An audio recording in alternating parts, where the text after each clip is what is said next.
My name is Walter Grant, though lately it seems even that has begun to fade. The mail still comes with it. Sure. Bills. The occasional charity envelope with a fake gold coin inside, urging me to make a difference. But no one says it aloud anymore. Not like they used to. I live on the edge of the city, where the sidewalks crack and grass fights its way through concrete. My house, once a proud monument of brick and glass, now leans into itself like an old man with a cane. Still, it's clean. I keep it that way. My wife used to say, "Walter, a man's space reflects his mind." She's gone now, 10 winters past, and I suppose my mind is starting to mirror the peeling wallpaper. My days are a loop, slow, quiet, and invisible. Tea at 6:30. 1 sugar. No milk. The same green mug with a faded crack near the handle. I sit in my chair by the window, worn leather groaning beneath my weight, and watch a world that no longer watches back. The TV stays on mute. I can't stand the voices anymore. Too fast, too loud, too sure of themselves. I write sometimes in a black notebook. No one knows about it. Not that anyone asks. My children, Adam and Claire, they're very busy people. Adam owns some tech firm that sells things I don't understand.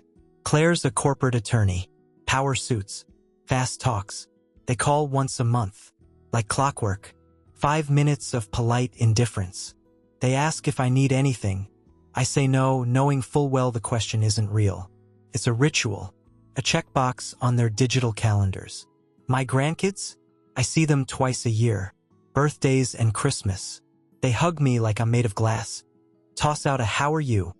before their eyes drop back to their glowing screens. I am not a man to them. I'm a dusty painting in a forgotten hallway.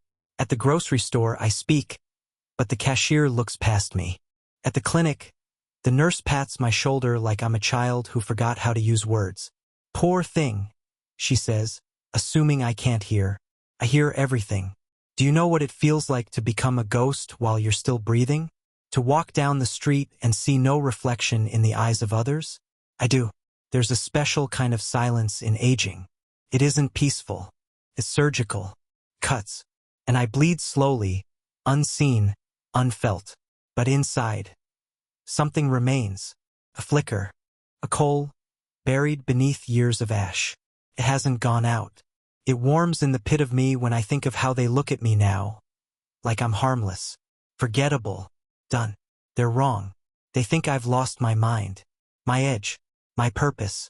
But all I've lost is the illusion of time. I don't shout. I don't beg.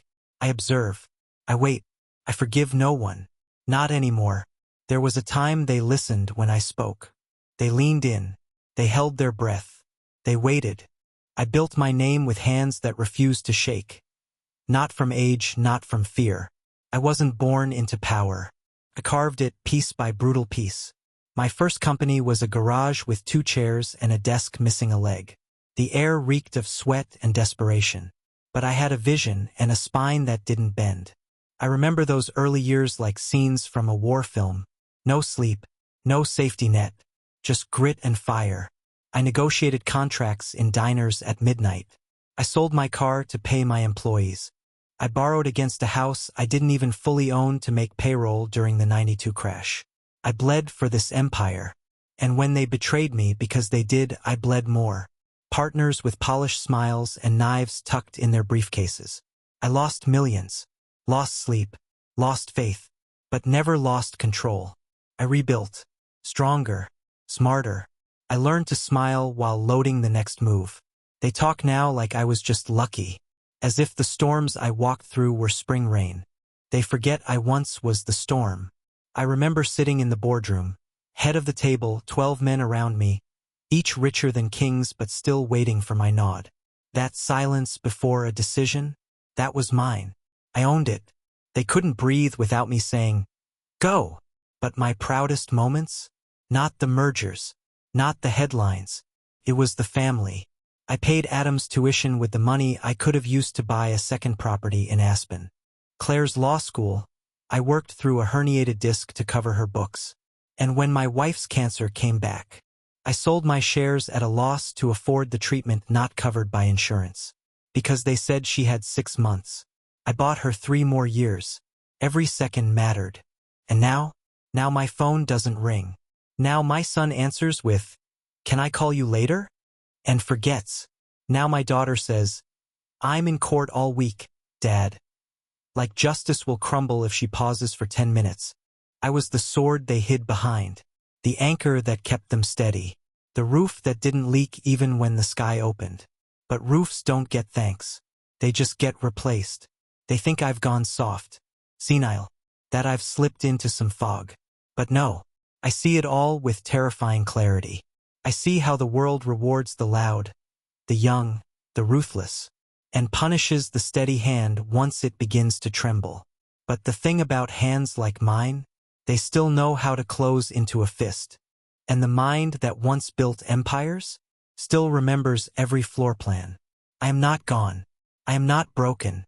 I am simply underestimated. And that is the most dangerous kind of man. It's not the big things that kill you. It's not the stroke. Not the diagnosis. Not the funerals. It's the little humiliations, the cuts so small they don't even bleed. Not at first. Like the way my son lets the phone ring out, then texts me hours later. Busy. Everything okay? I used to be the first number on his speed dial. Now I'm a ghost in his inbox. Or the way my grandson, Jacob, chuckled last month when I asked him to help reset the Wi-Fi. "It's okay, Grandpa. It's too complicated." Too complicated? I designed networks in the early 2000s before he could spell internet. I'm not helpless. I'm just dismissed. At the pharmacy, I dropped my bag. Pills rolled under the bench. I bent down, knees screaming, fingers trembling, and people walked around me, stepped over me. No one stopped. At the doctor's office, I heard him tell the nurse, "He's a little confused. Just nod and smile." I wasn't confused. I was listening, taking mental notes. His name was Dr. Kevin Rhodes. Yale, class of 2004. A smug little technician who learned medicine from textbooks but never learned decency. I wrote his name down when I got home. Page 47 in my notebook. Right under Jacob. Right above the grocery store manager who told a cashier to help the old man before he forgets what he wanted. They think I forget. They think I don't see. But I do. I see everything. My body may have slowed, but my mind. My mind is a steel trap. Sharper now than it ever was because all I have is time. Time to watch, to remember, to plan. I know what day the nurse takes her smoke break. I know what hour Jacob brags to his friends online about owning his grandpa. I even know that Dr.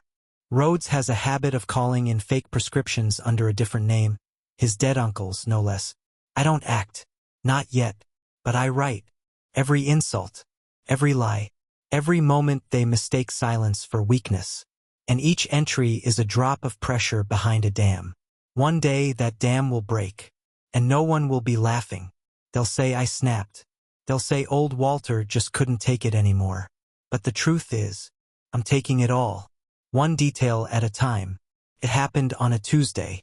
I was walking back from the corner store. 2 plastic bags in hand. Lighter than they used to be, yet heavier somehow. The wind had that sharp bite of winter not quite arrived, but lurking. One of the bags tore open. Cans clattered on the pavement. Oranges rolled into the gutter. My back ached as I knelt to gather them, knees pressed against cold concrete. A pair of teenagers walked past, snickering. One of them muttered just loud enough, "Why don't they just stay home?